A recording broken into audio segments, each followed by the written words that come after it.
Voilà, bien-aimés, nous sommes toujours dans Genèse au chapitre 40, parlant de la vie de ce jeune homme extraordinaire, Joseph. Alors, sur le chemin qui conduit vers notre destinée est rempli d'embûches.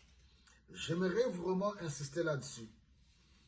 Pour toi qui crois réellement que tu as une destinée, que Dieu a un programme particulier pour ta vie. Comme il a dit que je connais les projets que j'ai formés sur vous, projets de bonheur et de paix et non de malheur, afin de vous donner de l'avenir et de l'espérance. Nous trouvons ça dans Jérémie 29, verset 11. Je sors ce passage de son contexte, parce que là, il parle du peuple d'Israël, qui était dans la captivité, oui, voilà, il fallait d'abord que 70 ans puissent s'écouler, oui, en Babylonie, ainsi, voilà, ils pourront retourner sur leur territoire. Alors, ici, maintenant, nous nous accaparons de toutes les promesses de Dieu de Genèse, Apocalypse, nous qui croyons en Jésus-Christ. Nous voyons Joseph en Égypte, jeté dans la prison injustement, ça fait partie, oui, des embûches que nous rencontrons sur le chemin qui nous conduit vers notre destinée. Chez Pharaon, il a été accusé injustement, jeté dans la prison. Mais comme Dieu fait les choses, j'aimerais dire à quelqu'un, Dieu a déjà mis la machine en marche. Il va faire tout concourir, oui, il va faire concourir toutes les circonstances qui t'environnent pour ton bien. N'oublions pas, Dieu nous forme.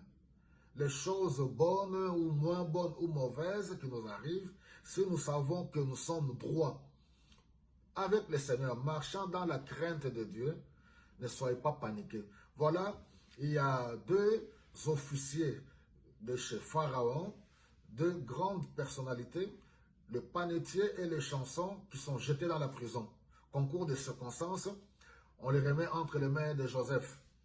Le panetier, d'abord les chansons qui a son rêve. Voilà, et le panetier, tous deux tristes. Et voilà le matin, Joseph qui le voit triste et il leur pose la question.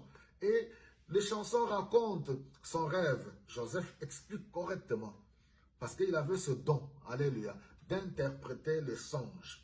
Et le panetier, du fait qu'il avait vu que Joseph avait interprété, il avait expliqué le rêve de son collègue. Et à son tour aussi, Joseph donne l'explication. Alors, ce qui fait que 3 jours après, par rapport à l'explication du rêve que Joseph avait donné concernant le panetier, effectivement, il fut décapité. Nous voyons cela au verset 21, chapitre 40. Il rétablit le premier dans ses fonctions pour qu'il tente de nouveau la coupe, c'est-à-dire les chansons a été réhabilité. Mais il fit pendre le second, ainsi s'accomplit ce que Joseph avait annoncé.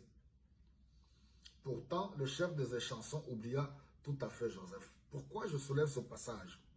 Continue à faire le bien. Continue à t'attacher au Seigneur. Alléluia. Continue à faire correctement, même les petites choses. Ce que tu fais là pour Dieu, n'arrête pas. Le bien que tu fais autour de toi, n'arrête pas. La machine, Dieu déjà l'a déjà mise en marche. Nous voyons que le panetier fut décapité, mais les chansons, celui qui servait le boisson au roi, furent rétablis à son poste, mais il oublia Joseph. C'est pour nous dire, les hommes peuvent t'oublier. En dépit de tous les bienfaits que tu as témoignés à leur égard, ne te soucie pas.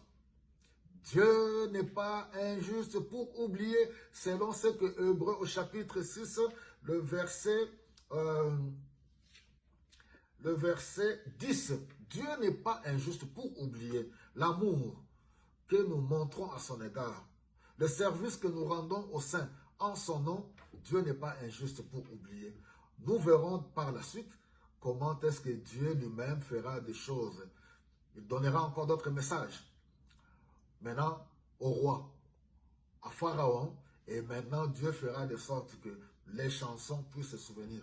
Dieu est au contrôle de ta vie. Je vais te dire ceci, retiens. Dieu est au contrôle. Alléluia. Toutes les machines sont en place. Dieu est au contrôle. Il contrôle et le roi. Dieu contrôle les rois, les reines, les présidents, les ministres, les grands de ce monde. Grands, petits, Dieu contrôle les nations. Pour ta vie, pour ta destinée, Dieu mettra les choses en place. Ne pleure pas, reste attaché au Seigneur et tu vivras sa gloire.